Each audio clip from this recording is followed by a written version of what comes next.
اچھا بھائی مفتی صاحب میرا اعتراض یہ ہے کہ آپ ماشاء اللہ مالدار ہیں بڑے،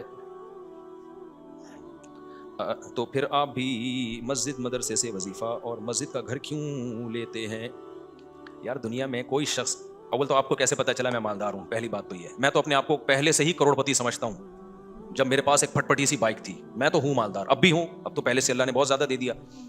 آپ کو کیسے پتا چلا مالدار ہوں میں؟ ایک بات۔ دوسری بات، اگر ہوں تو کسی خدمت کے عوض میں کوئی وظیفہ لینا ناجائز ہو گیا ہے کیا؟ یعنی امام غریب ہو تو تنخواہ لینا جائز ہے، غریب نہیں ہے تو تنخواہ لینا جائز نہیں ہے؟ یہ کون سا کس کا فتویٰ ہے بھائی؟ تو یہ کہاں سے نکلا؟ اور دوسرا، میری جو تنخواہ ہے نا مسجد میں، وہ اگر آپ کو پتا چلے تو آپ بولو کہ تکلف کی آپ کو ضرورت کیا ہے؟ اس میں گٹکا بھی نہیں آتا آج کل، سمجھ رہے ہو؟ تو وہ گٹکا بھی نہیں آتا اس میں۔ اور مدر جامعۃ رشید سے جو میری تنخواہ ہے وہ بھی اگر میں آپ کو بتا دوں تو، اور کتنے سال میں 23 سال پڑھا رہا ہوں، 23 سال کے بعد تو کہاں تنخواہیں پہنچ جاتی ہیں کسی ادارے میں؟ تو علماء بیچاروں کی ایسے ہی، وہ اس قابل نہیں ہوتے کہ ان کو عار دلائی جائے کہ آپ تنخواہ کیوں لے رہے ہو۔ وہ جو لے رہے ہیں وہ بہت ہی آپ سے بھی زیادہ مختصر ہے وہ۔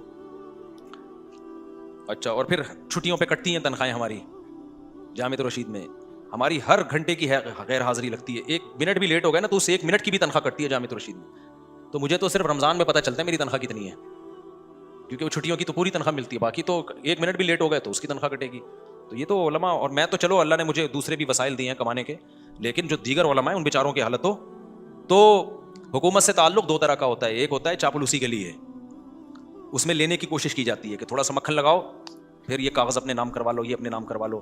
تو ہمارے جو شیخ مفتی عبدالرحیم صاحب ہیں، ان کے تو بیٹے بھی مدرسے سے ان کا تعلق نہیں ہے، انہوں نے تو وصیت کی ہے میرے مرنے کے بعد میرے بیٹے مدرسے کے محتمم نہیں بنیں گے، مدرسے میں کسی قسم کا انتظام ان کے ہاتھ میں نہیں آئے گا۔ حالانکہ ان کے بیٹا میرا شاگرد ہے، میرا خیال ہے جامعۃ رشید میں نہیں کہہ رہا سب سے نیک وہی ہے، یہ دعویٰ نہیں کر رہا، لیکن جو بھی اس سے ملے گا وہ کہے گا بہت نیک ہے یہ۔ رمضان میں ایک دن میں 15 پارے پڑھنے کا معمول ہے، دینی علوم بھی ہیں، دنیاوی علوم بھی ہیں، بہت سی استعداد ہے۔ تہجد جو ہے نا، تراویح تہجد، ہم دیکھیں، ہم سفر کیا ان کے ساتھ، اور بڑی خدمت گزار، تو ہونا تو چاہیے یہی بنے۔ انہوں نے وصیت کی یہ نہیں بنے گا، ٹھیک ہے نا؟ تو نہ اپنی اولاد کے لیے کچھ چھوڑا، نہ اپنے لیے ایک بالغ زمین پراپرٹی ان کے پاس نہیں ہے، سمجھ رہے ہو؟ جو اسٹیبلشمنٹ کا بندہ ہوتا ہے، کبھی دیکھا کہ اس کے پاس ایک بالغ زمین بھی نہ ہو؟ وہ تو کروڑوں کروڑوں کی جائیدادیں بنا لیتے ہیں، تو ایک بالغ بھی زمین ان کے پاس نہیں ہے۔ کوئی گفٹ لا کے، ایک دن میرے سامنے کسی نے پلاٹ ان کو گفٹ دیا، اسی وقت انہوں نے آگے صدقہ کر دیا، وہ پورا پلاٹ مدرسے کے نام کر، مدرسے کو گفٹ دے دیا۔ وہ کوئی محتمم دیکھا جو اتنا مدرسے کو اپنا مال اتنا دے رہا ہو؟ تو ہمیں جن بزرگوں سے تعلق ہے نا بھائی، جن سے ہم بیعت ہیں، وہ بڑے خاندانی قسم کے بزرگ ہیں۔ ایسے ہی تھوڑی ہم نے 23 سال کسی سے تعلق، بلکہ 23 بھی نہیں، 29 سال میرا ان سے، میں ان کے ساتھ رہا ہوں، جامعۃ رشید کی انتظامیہ جو مفتی حضرت مفتی صاحب ہیں۔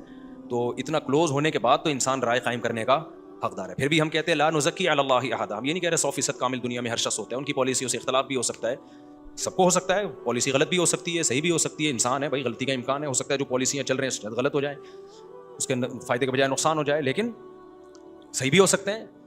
تو ان کے پاس جب آپ بیٹھو تو آپ کے ہر اشکال کا ان کے پاس جواب ہے۔ تو یہ ایک فضول بات بہت زیادہ چلائی